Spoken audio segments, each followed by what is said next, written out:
کہ سب مل کر ان کو کسی کنویں میں پھینک دینا ہے، تو وہ سب مل کر کنویں میں پھینک دیتے ہیں۔ وَجَاءُوا أَبَاهُمْ عِشَاءً يَبْكُونَ، عشاء کے وقت آتے ہیں، روتے ہوئے آتے ہیں۔ مصر کا ایک بادشاہ تھا، تو اس نے آ کر چند درہم کے بدلے میں یوسف علیہ السلام کو خرید لیتا ہے۔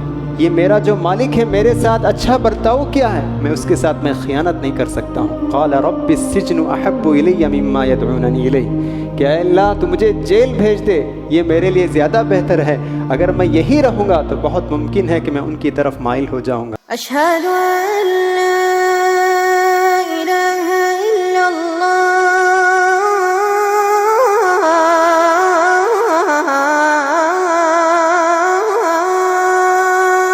السلام علیکم ورحمۃ اللہ وبرکاتہ۔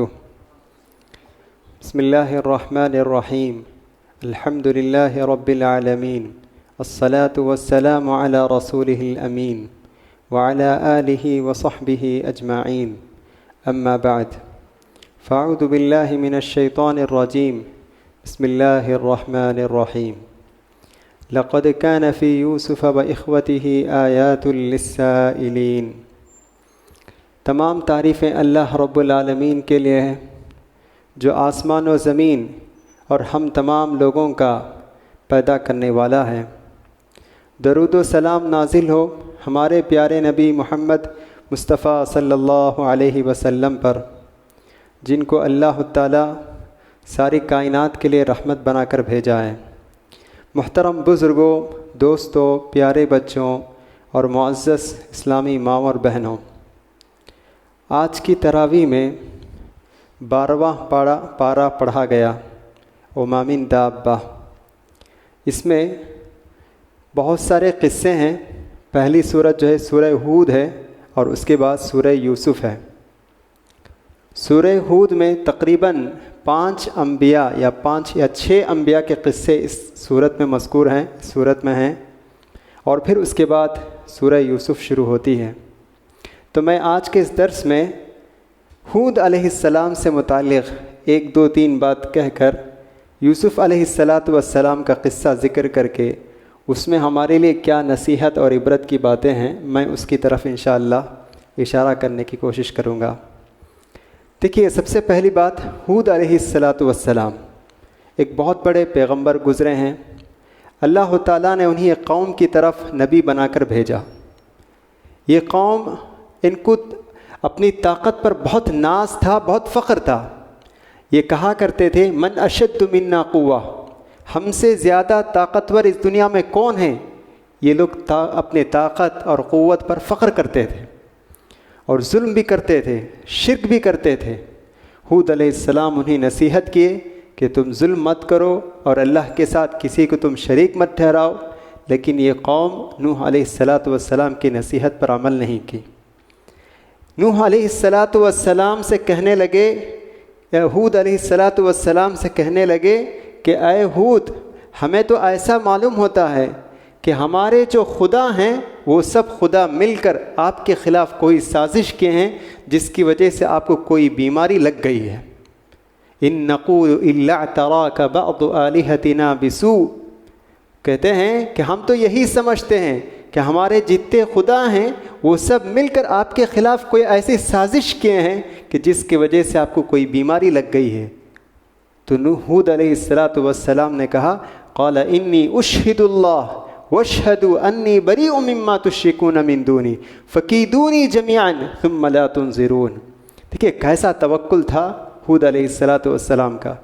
ہود علیہ السلام نے کہا میں اللہ کو گواہ بناتا ہوں، انی اشہد اللہ واشہدوا، اور تم لوگ بھی گواہ رہو، انی بریء مما تشرکون، تم جس چیز کو اللہ کے ساتھ شریک کرتے ہو میں ان تمام چیزوں سے بیزار ہوں، میں ان تمام چیزوں سے دور ہوں، میں براءت کا اعلان کرتا ہوں۔ فکیدونی جمیعاً، تم سب مل کر میرے خلاف سازش کرو، لا تنظرون، مجھے مہلت بھی مت دو۔ انی توکلت علی اللہ ربی و ربکم، میں تو اللہ پر بھروسہ کیا ہوں جو میرا اور تمہارا پروردگار ہے۔ دیکھیے یہ ایک توکل ایک مومن کو ہونا چاہیے کہ وہ لوگ ڈرا رہے ہیں، دھمکا رہے ہیں کہ تم اگر اس بات سے باز نہیں آؤ گے تو ہمارے خدا تمہارے خلاف کوئی سازش کریں گے اور تمہیں کوئی نقصان پہنچے گا۔ تو حود علیہ الصلاۃ والسلام ڈنکے کی چوٹ پر کہتے ہیں، کھلم کھلا کہتے ہیں کہ تم میرے خلاف کچھ بھی سازش کرو، کچھ بھی کر لو، میں ڈرنے والا نہیں ہوں، میرا تو ایمان اللہ پر ہے جو میرا اور تمہارا پروردگار ہے۔ ایسا توکل اللہ پر ہونا چاہیے۔ آج کیا ہوتا ہے، ہمارا ایمان بہت کمزور ہے، تجارت میں کوئی نفع نہیں ہے تو کوئی آدمی آ کر کہتا ہے کہ تم فلاں تعویذ لے لو، تعویذ باندھ لو، تمہاری تجارت میں برکت آ جائے گی، تم اگر ایسا نہیں کرو گے تو تمہاری تجارت ڈوب جائے گی، تم اپنے بچے کو کالا دھاگا باندھ لو ورنہ اس کو کچھ ہو جائے گا، اس طرح ڈراتے ہیں۔ تو فوراً وہ جاتے ہیں، عامل کے پاس جاتے ہیں، فلاں کے پاس جاتے ہیں، تعویذ باندھ لیتے ہیں۔ تو دیکھیے توکل ہمارا نہیں ہے۔ حود علیہ الصلاۃ والسلام کا جس طرح اللہ پر بھروسہ تھا، یقین تھا، ویسا بھروسہ، ویسا توکل ہمارے پاس نہیں۔ ہم فوراً ڈر جاتے ہیں، تو ڈرنے کی ضرورت نہیں ہے، اللہ پر ایمان ہونا چاہیے، اللہ پر یقین ہونا چاہیے۔ اللہ کے رسول صلی اللہ علیہ وسلم نے کہا، وَاعْلَمْ أَنَّ الْأُمَّةَ لَوْ اجْتَمَعَتْ عَلَىٰ أَن يَنفَعُوكَ بِشَيْءٍ لَمْ يَنفَعُوكَ بِشَيْءٍ إِلَّا مَا كَتَبَ اللَّهُ لَكَ، کہ اللہ کے رسول صلی اللہ علیہ وسلم عبداللہ بن عباس رضی اللہ عنہ کو نصیحت کرتے ہوئے کہتے ہیں کہ تم جان لو کہ ساری امت مل کر تمہیں کوئی فائدہ پہنچانا چاہیں تو اسی قدر وہ فائدہ پہنچا سکتے ہیں جس قدر اللہ تعالیٰ لوح محفوظ میں لکھ چکا ہے، اور اسی طرح ساری امت مل کر تمہیں کچھ نقصان پہنچانا چاہیں تو وہ نقصان نہیں پہنچا سکتے ہیں مگر اسی قدر جس قدر کہ اللہ تعالیٰ پہلے ہی لکھ چکا ہے۔ تو کسی کے چاہنے سے کوئی نقصان نہیں ہوتا ہے، کسی کے چاہنے سے کوئی تکلیف نہیں ہوتی ہے، مگر اللہ تعالیٰ جو چاہے وہی ہوتا ہے۔ قُلْ لَن يُصِيبَنَا إِلَّا مَا كَتَبَ اللَّهُ لَنَا، کہ اللہ فرماتا ہے اے نبی آپ کہہ دیجئے کچھ بھی ہم کو نہیں پہنچے گا مگر اللہ تعالیٰ جو ہمیں ہمارے لیے مقدر میں لکھا ہے وہی ہمارے لیے ہونے والا ہے۔ تو ایسا توکل، ایسا یقین ہمارے اندر ہونا چاہیے۔ یہی یقین، یہی ایمان ہمیں دنیا میں بھی اور آخرت میں بھی کامیابی کی طرف ہمیں لے جائے گا۔ اس کے بعد اسی سورہ ہود میں ایک اور آیت بھی آتی ہے، تو وہ آیت بھی بہت اہم ہے۔ بعض اوقات ہم سے گناہ کا کوئی کام ہو جاتا ہے، ہم گناہ کر دیتے ہیں، تو پھر ہمیں پریشانی ہوتی ہے، شرمندگی ہوتی ہے کہ ہم سے یہ گناہ ہو گیا۔ اللہ تعالیٰ فرماتا ہے اگر گناہ ہو گیا تو پھر کیا کرنا چاہیے؟ اللہ فرماتا ہے اسی سورہ ہود میں، ان الحسنات یذہبن السیئات، بے شک نیکیاں برائیوں کو کھا جاتی ہے، برائیوں کو دور کر دیتی ہے۔ تو مطلب یہ ہوا کہ اگر آپ سے کوئی گناہ کا کام ہوا تو فوراً بعد کوئی نیک کام کرنا چاہیے، کوئی نیکی اور بھلائی کا کام کرنا چاہیے۔ تو کیا ہوگا؟ یہ بھلائی اور نیکی کا کام برائی کو ختم کر دے گا۔ حدیث میں آتا ہے، اللہ کے رسول صلی اللہ علیہ وسلم فرماتے ہیں، ما من مسلم یذنب ذنبا، کوئی بھی مسلمان آدمی جب کوئی گناہ کرتا ہے اور پھر اس کے بعد وضو کرتا ہے اور 2 رکعت نماز پڑھتا ہے تو اللہ تعالیٰ اس کے گناہ کو معاف کر دیتا ہے۔ تو اس طرح اگر ہم سے کوئی گناہ کا کام ہو گیا تو فوراً بعد کوئی نیکی اور ثواب کا کام کرنا چاہیے، یا تو نماز پڑھیں یا تو کچھ صدقہ اور خیرات کر دیں۔ تو اس سے کیا ہوگا؟ یہ نیکی اور ثواب کا کام برائی اور گناہ کا کام کو ختم کر دے گا، نیکی برائی کو ختم کر دے گی۔ اسی طرح بعض حدیث میں بھی اللہ کے رسول نے فرمایا، وَأَتْبِعِ السَّيِّئَاتِ بِالْحَسَنَاتِ او کما قال النبی صلی اللہ علیہ وسلم، اللہ کے رسول نے کہا تم لوگوں کے ساتھ اچھا سلوک کرو، سارے لوگوں کے ساتھ اچھا برتاؤ کرو، پھر آپ نے کہا برائی کے بعد نیکی کرو، برائی کے بعد نیکی کرو، کوئی اچھا کام کرو، اس کا فائدہ یہ ہوگا کہ برائی ختم ہو جائے گی، جو گناہ جو کیے آپ وہ مٹ جائے گا۔ تو اس طرح یہ بھی جو ہے اس صورت میں یہ بات بھی بتائی گئی ہے۔ اب میں آتا ہوں مختصر طور پر قصہ یوسف کی طرف۔ دیکھیے یوسف علیہ السلام کا قصہ بہت ہی اہم قصہ ہے۔ قرآن مجید میں بہت سارے قصے تکرار کے ساتھ بیان کیے گئے ہیں، بہت سارے قصے تکرار کے ساتھ بیان کیے گئے ہیں۔ موسیٰ علیہ السلام کے قصہ ہے، آدم علیہ السلام کا قصہ، یہ سب بہت تکرار کے ساتھ بار بار دہرایا گیا ہے۔ کیوں دہرایا گیا ہے؟ کیونکہ نبی کریم صلی اللہ علیہ وسلم لوگوں کو اللہ کی طرف دعوت دیتے تھے، لوگوں کو اللہ کی عبادت کی طرف دعوت دیتے تھے، نیک کام کرنے کی طرف بلاتے تھے۔ تو ایسے وقت میں لوگ قدم قدم پر آپ کو تکلیفیں دیتے تھے، قدم قدم پر دکھ ملتے تھے، قدم قدم پر آپ کو رنجیدہ اور غمگین ہونا پڑتا تھا، بہت دکھی ہو جاتے اللہ کے رسول صلی اللہ علیہ وسلم۔ یہی نہیں بلکہ آپ کو ہر طرح کے لقب سے نوازتے تھے، کبھی کوئی کہتا کہ تم جادوگر ہو، کبھی کوئی کہتا کہ تم شاعر ہو، تو اللہ کے رسول صلی اللہ علیہ وسلم پریشان ہو جاتے۔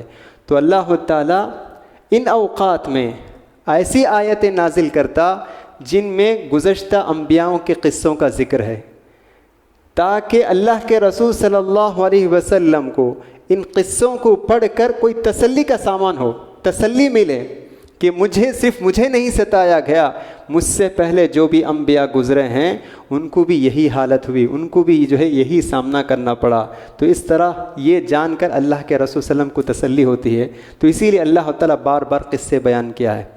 تو خاص طور سے یوسف علیہ السلام کا قصہ کیوں بیان کیا گیا ہے؟ اللہ کے رسول صلی اللہ علیہ وسلم کو جن لوگوں نے تکلیفیں دی، جن لوگوں نے ستایا، ان لوگوں میں وہ لوگ بھی ہیں جو آپ کے رشتہ دار ہیں، جو آپ کے خاص لوگ ہیں۔ غیر اگر ظلم کرتا ہے، غیر کوئی تکلیف دیتا ہے تو اس سے زیادہ تکلیف نہیں ہوتی، لیکن خصوصاً خاص رشتہ دار، دوست، احباب اگر وہ تکلیف دیتے ہیں تو وہ بہت زیادہ دردناک ہوتا ہے۔ تو آپ کو تکلیف دینے والوں میں ابو جہل بھی تھا، ابو لہب بھی تھا، ابو لہب آپ کا چچا ہے وہ بھی تھا، نضر بن حارث، یہ سب قریبی لوگ۔ تو یہ لوگ اللہ کے رسول صلی اللہ علیہ وسلم کو تکلیفیں دیتے تھے، تو اللہ کے رسول صلی اللہ علیہ وسلم بہت غمگین ہوتے تھے۔ تو اللہ تعالیٰ سورہ یوسف نازل کیا، اشارہ کرتے ہوئے کہ جس طرح آپ کے رشتہ دار آپ کو تکلیف دیتے ہیں، اسی طرح گزشتہ انبیاؤں کے ساتھ بھی اس طرح کا معاملہ ہوا ہے۔ یوسف علیہ السلام کو تکلیف دینے والے کوئی اور لوگ نہیں تھے، ان کے خود بھائی تھے، باپ شریک بھائی، ان لوگوں نے خود آپ یوسف علیہ السلام کو تکلیف دی۔ تو اس طرح اللہ کے رسول صلی اللہ علیہ وسلم کو تسلی دینے کے لیے اللہ تعالیٰ قصے نازل کرتا ہے۔ تو انہی قصوں میں سے قصہ ہے یوسف علیہ السلام کا قصہ، بہت ہی بہترین قصہ ہے۔ خود قرآن مجید میں اللہ تعالیٰ یوسف علیہ السلام کے قصے کے بارے میں کہتا ہے، نحن نقص علیک احسن القصص، اے نبی ہم آپ کو بہترین قصے سناتے ہیں۔ تو قرآن مجید میں جتنے قصے ہیں ان میں سب سے بہترین قصہ یوسف علیہ السلام کا قصہ ہے، اگرچہ کہ میں یہاں مختصر طور پر آپ لوگوں کے سامنے انشاءاللہ پیش کرنے کی کوشش کروں گا، لیکن درخواست یہ ہے کہ ہر آدمی قرآن مجید کا ترجمہ لے کر اس قصے کو پڑھنا چاہیے، ترجمے کے ساتھ پڑھنا چاہیے، بہت ساری عبرت اور نصیحت کی باتیں اس میں ہمارے لیے ہیں۔ دیکھیے قصہ مختصر یہ ہے، یعقوب علیہ السلام ان کے 12 بچے تھے، تو اس میں سے ایک یوسف علیہ السلام بھی تھے۔ یوسف علیہ السلام انہوں نے خواب میں دیکھا کہ 11 ستارے ہیں اور سورج اور چاند ان کے لیے سجدہ کر رہے ہیں۔ انی رأیت 11 کوكبا والشمس والقمر رأیتهم لی ساجدین، میں نے 11 ستاروں کو دیکھا اور سورج اور چاند کو دیکھا، میرے لیے سجدہ کر رہے ہیں۔ یعقوب علیہ السلام جب انہوں نے اس خواب کو سنا تو یوسف علیہ السلام کو انہوں نے نصیحت کی، بیٹے اس خواب کو تم اپنے بھائیوں سے بیان نہیں کرنا، اس لیے کہ شیطان دشمن ہے، تو ممکن ہے تمہارے درمیان کوئی دشمنی پیدا کر دیں، اس لیے تم اس خواب کو بیان نہیں کرنا۔ تو بہرحال یوسف علیہ السلام سے یعقوب علیہ السلام بہت محبت کرتے ہیں، تو یہ بات ان کے دوسرے بھائیوں کو اچھی نہیں لگتی تھی، تو انہوں نے سوچا کہ یوسف علیہ السلام کے ساتھ ہمیں کوئی سازش کرنا ہے۔ تو بھائی مشورہ کرتے ہیں کہ کوئی کہتا ہے کہ انہیں قتل کر دینا چاہیے، کوئی کہتا ہے کہ انہیں کہیں جنگل میں چھوڑ دینا چاہیے۔ آخر کار یہ طے کرتے ہیں کہ سب مل کر ان کو کسی کنویں میں پھینک دینا ہے، تو وہ سب مل کر کنویں میں پھینک دیتے ہیں۔ پھینکنے کے بعد رات کے وقت ان کے والد کے پاس آتے ہیں اور ان کے کپڑوں میں رنگ لگا دیتے ہیں، یوسف علیہ السلام کے کپڑے میں لال رنگ لگا دیتے ہیں، اور اس کپڑے کو لے کر یعقوب علیہ السلام کے پاس رات کے وقت پہنچتے ہیں، کیونکہ دن کے وقت اگر پہنچیں گے تو ممکن ہے کہ یعقوب علیہ السلام کو اندازہ ہو جائے گا کہ یہ جھوٹ بول رہے ہیں، تو رات کے وقت پہنچتے ہیں۔ اور کیسے پہنچتے ہیں؟ روتے ہوئے آتے ہیں، وَجَاءُوا أَبَاهُمْ عشاء یبکون، عشاء کے وقت آتے ہیں روتے ہوئے آتے ہیں۔ دیکھیے ہر رونے والا سچا نہیں ہوتا، تو فوراً ہم دیکھتے ہیں کہ اگر میں رو رہا ہے تو ہمارا دل نرم ہو جاتا ہے، ہم سمجھتے ہیں کہ یہی حق پر ہے، ایسا نہیں۔ تو وہ روتے ہوئے آتے ہیں اور آ کر کہتے ہیں کہ اس طرح یوسف علیہ السلام کو بھیڑیا نے کھا لیا۔ تو بہرحال یعقوب علیہ السلام کہتے ہیں فصبر جمیل، میں صبر کرتا ہوں، اللہ تعالیٰ جو کچھ تم بیان کر رہے ہو میں اللہ سے مدد مانگتا ہوں۔ پھر کیا ہوا؟ اس کنویں میں یوسف علیہ السلام رہے، مدت تک رہے۔ اس راستے سے ایک مسافر کا قافلہ، چند مسافروں کا قافلہ گزرا، ان کو پانی کی ضرورت ہوئی، تو انہوں نے دیکھا کہ کنواں ہے، تو وہ کنواں کے قریب پہنچتے ہیں اور اپنی ایک بالٹی، بکٹ جسے ہم کہتے ہیں، وہ بالٹی کو چھوڑتے ہیں کنویں میں۔ تو یوسف علیہ السلام اس بالٹی میں بیٹھ جاتے ہیں، اور جب وہ لوگ دیکھتے ہیں کہ بالٹی وزندار ہے تو سمجھتے ہیں کہ اس میں پانی ہے۔ جب وہ کھینچتے ہیں تو دیکھتے ہیں کہ اس میں ایک خوبصورت سا بچہ ہے۔ اس زمانے میں انسانوں کو بیچنے کا رواج تھا، جیسے سامان ہم بازار میں لے جا کر بیچتے ہیں، تو اسی طرح اس زمانے میں انسانوں کو بیچنے کا ایک رواج تھا۔ تو یوسف علیہ السلام کو لے کر بازار پہنچتے ہیں، بیچتے ہیں، یوسف علیہ السلام بکتے ہیں۔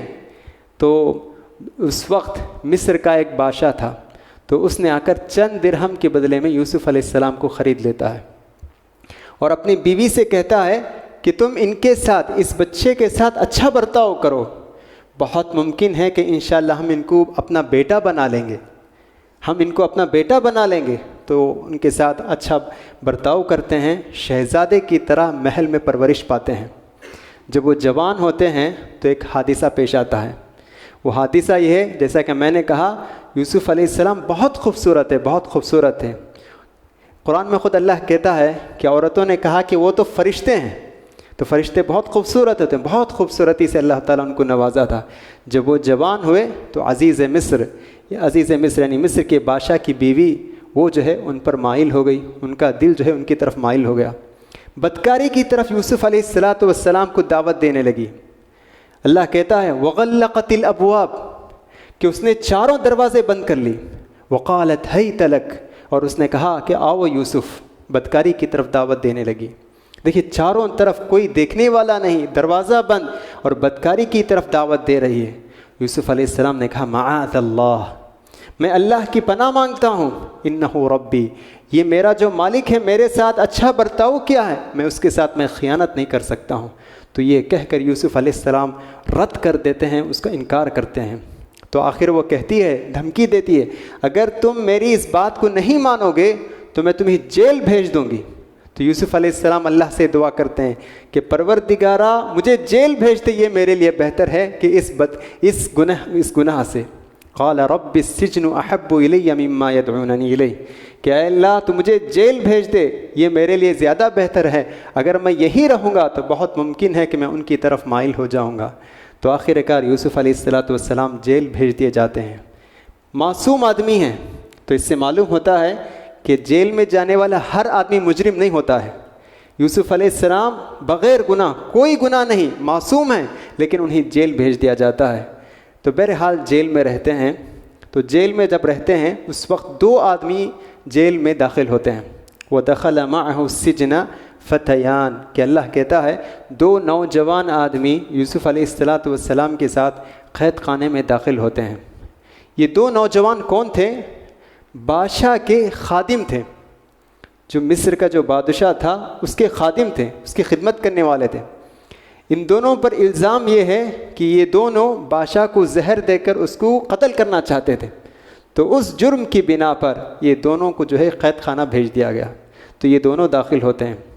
داخل ہونے کے بعد یہ دونوں آدمی مسلمان نہیں تھے۔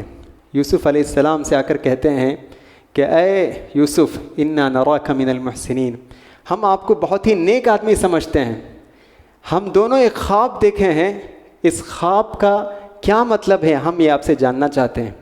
تو یوسف علیہ السلام نے کہا ہاں بتائیے کیا خواب آپ لوگوں نے دیکھا ہے۔ تو ایک آدمی نے کہا انی ارانی اعصر خمرا، میں خواب میں دیکھ رہا ہوں کہ میں شراب نچوڑ رہا ہوں۔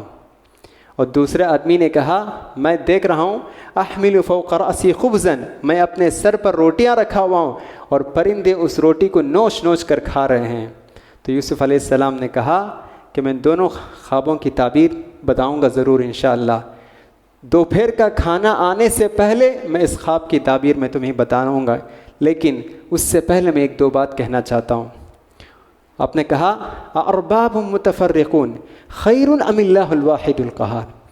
دیکھو میرے دوستوں کہ مختلف خدا یہ زیادہ بہتر ہے یا یہ خدا جو زبردست ہے، غالب آنے والا ہے، یہ بہتر ہے؟ کیونکہ اس زمانے میں لوگ مختلف قسم کے خدا اپنا لیتے ہیں، غم کا ایک خدا، خوشی کا ایک خدا، پیسوں کا ایک خدا، بچوں کا ایک خدا، تو اس طرح مختلف خدا بنا کے رکھے تھے، جس طرح آج بھی ہمارے سماج میں ہے۔ تو وہ کہتے ہیں کہ اولاد ہونا ہے تو فلاں مندر جاؤ، اگر پیسہ ہونا ہے تو فلاں جگہ جاؤ۔ تو اس طرح تو یوسف علیہ السلام نے اس کی طرف اشارہ کر کے کہا کہ اس طرح بارش کا ایک خدا، دھوپ کا ایک خدا، ہواؤں کا ایک خدا، ایسا بہتر ہے یا ایک ہی خدا ہو جو پوری چیزوں پر قادر ہو؟ کون سی چیز بہتر ہے؟ تو وہ کہتے ہیں کہ وہ اللہ جو سب پر قادر ہے۔ تو یوسف علیہ السلام کہتے ہیں وہی ہمارا اللہ۔ پھر یوسف علیہ السلام اس خواب کی تعبیر بتاتے ہیں کہ جو آدمی شراب نچوڑ رہا تھا وہ انشاءاللہ قید خانے سے آزاد ہو جائے گا، دوبارہ وہ بادشاہ کا خادم ہو جائے گا۔ اور اس آدمی کے بارے میں بتایا جو اپنے سر پر روٹیاں رکھا ہوا تھا اور پرندے نوچ نوچ کر کھا رہے تھے۔ یوسف علیہ السلام نے کہا کہ تمہیں سولی دے دی جائے گی، تمہیں جو ہے پرندے نوچ نوچ کر کھائیں گے۔ تو بالکل جیسے انہوں نے خواب کی تعبیر بیان کی اسی طرح یہ ہوا۔ دیکھیے خواب کی تعبیر یہ ایک اللہ تعالیٰ کے ایک عظیم نعمتوں میں سے ایک نعمت ہے، ایک انعام میں سے ایک انعام ہے۔ یہ صرف مخصوص بندوں کو اللہ تعالیٰ نوازتا ہے، تو یوسف علیہ السلام کو اللہ تعالیٰ نے اس علم سے نوازا تھا۔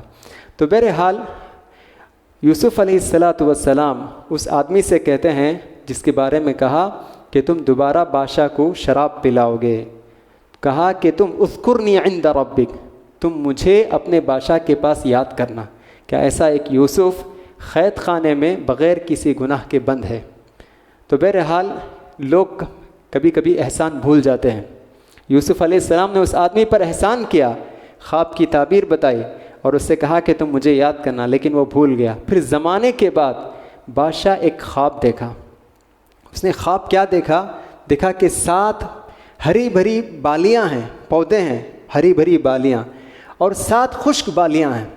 تو بادشاہ نے اپنے درباریوں سے پوچھا کہ اس خواب کا کیا مطلب ہے؟ تو کسی نے کہا کہ اضغاث احلام، یہ سب خواب، اس کی کوئی حقیقت نہیں، یہ سب پراگندہ چیزیں ہیں۔ تو پھر اس وقت جو قید خانے میں بند تھا پھر آزاد ہوا، اس نے کہا کہ مجھے ایک آدمی معلوم ہے، تو یہ اس خواب کی تعبیر، اس خواب کا مطلب بیان کر سکتا ہے۔ تو بادشاہ نے کہا کہاں ہے وہ آدمی؟ تو انہوں نے کہا کہ وہ قید خانے میں بند ہے، جاؤ اس سے پوچھ کر آؤ۔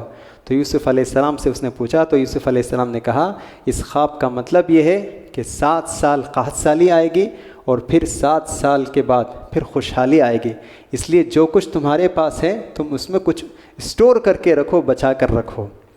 تو بادشاہ کو جب یہ تعبیر معلوم ہوئی تو بہت خوش ہوا بادشاہ۔ تو بادشاہ نے کہا کہ اس کو لے کر آؤ، یہ کوئی بہت بڑا عالم ہے۔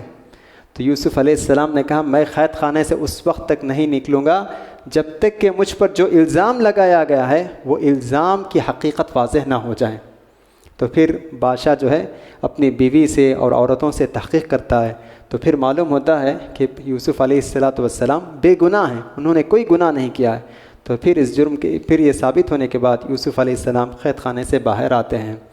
تو بہرحال پھر اس کے بعد کچھ مدت کے بعد یوسف علیہ السلام مصر کے بادشاہ ہو جاتے ہیں اور ان کے سارے خاندان والے بھی مصر پہنچ جاتے ہیں۔ یوسف علیہ السلام دوبارہ اپنے اہل و عیال کے ساتھ خوش و خرم رہتے ہیں اور آخر میں اللہ سے دعا کرتے ہیں کہ اے اللہ، زندگی کے مختلف مراحل سے گزرتے ہوئے میں مصر کا بادشاہ بھی بن گیا، آخر میں کہتے ہیں توفنی مسلما والحقنی بالصالحین، پروردگارا مجھے ایمان کی حالت میں مجھے وفات دے، ایمان کی حالت میں مجھے وفات دے، وتوفنی مسلما والحقنی بالصالحین، اور مجھے نیک لوگوں کے ساتھ شامل فرما۔ یہ یوسف علیہ السلام کا مختصر قصہ ہے اور اس میں بہت ساری عبرت اور نصیحت کی باتیں ہیں۔ میں 2-3 باتیں کہہ کر اپنی بات کو ختم کرتا ہوں۔ دیکھیے سب سے پہلی بات یہ ہے، انسان کی زندگی میں مشکلات اور پریشانیاں آتی ہیں، اس پہ صبر کرنا چاہیے۔ دیکھیے یوسف علیہ السلام کتنی مشکلات اور پریشانیوں کا انہوں نے سامنا کیا، بچپن ہی میں والدین سے جدا کر دیے گئے، لیکن وہ صبر کیے۔ اسی طرح اس واقعے سے جو ہمیں بات معلوم ہوتی ہے وہ یہ خوف الہی، اللہ کا خوف۔ یوسف علیہ السلام کے دل میں کیسے اللہ کا خوف تھا، دیکھیے عام چاروں طرف بند ہے، سارے دروازے بند، بدکاری کا پورا موقع ہے، اگر بدکاری کیے تو بھی کسی کو پتہ نہیں ہوگا، لیکن پھر بھی اللہ سے ڈرتے تھے۔ کہ تو اس طرح کا خوف ہمارے اندر بھی ہونا چاہیے۔ عام طور پر انسان لوگوں کے سامنے ہو تو برائی کرتا ہے، لیکن تنہائی میں برائی نہیں کرتا ہے۔ تو اس طرح اس میں اور بھی بہت سارے ہیں، اور اسی طرح اس واقعے سے بات بھی معلوم ہوتی ہے کہ معاف کرنا چاہیے۔ یوسف علیہ السلام کے بھائیوں نے بہت ستایا اور بہت تکلیف دی، انہیں کنویں میں پھینک دیا، بہت تکلیفیں انہوں نے برداشت کی، اپنے بھائیوں سے بدلہ لے سکتے تھے، انتقام لے سکتے تھے، لیکن انہوں نے کہا لا تثریب علیکم اليوم یغفر اللہ لکم، کہ میں تم پر آج کوئی سزا نہیں، چاہو تمہیں اللہ معاف کرے۔ اس طرح انہوں نے معاف کر دیا۔ اور آخر میں ایک بات معلوم جو ہوتی ہے وہ خاتمہ بالخیر کے لیے ہمیشہ دعا کرنا۔ خاتمہ بالخیر، خاتمہ بالخیر کا مطلب کیا ہے؟ جیسے یوسف علیہ السلام نے کہا موت آئے تو اسلام کی حالت میں موت آئے، موت آئے تو ایمان کی حالت میں موت آئے۔ اللہ کے رسول نے کہا انما الاعمال بالخواتم، کہ اعمال کا دار و مدار خاتمہ پر ہے، کہ جس کا خاتمہ اچھا ہو وہ بہت اچھا آدمی۔ شراب پیتے پیتے موت آ گئی، شرک کرتے کرتے موت آ گئی، تو یہ بہت بری موت ہے، اگرچہ کہ شروع میں بہت اچھے تھے لیکن خاتمہ اگر اچھا نہیں ہے تو کوئی فائدہ نہیں ہے۔ تو بہرحال اس طرح اور بھی بہت ساری باتیں ہیں، بس میں یہ سمجھتا ہوں انشاءاللہ یہ خود کافی ہے۔ اللہ تعالیٰ سے دعا ہے کہ اللہ تعالیٰ ہم تمام لوگوں کو قرآن مجید کے قصے پڑھنے اور اس سے نصیحت حاصل کرنے کی توفیق عطا فرمائے، آمین۔ وآخر دعوانا الحمدللہ رب العالمین۔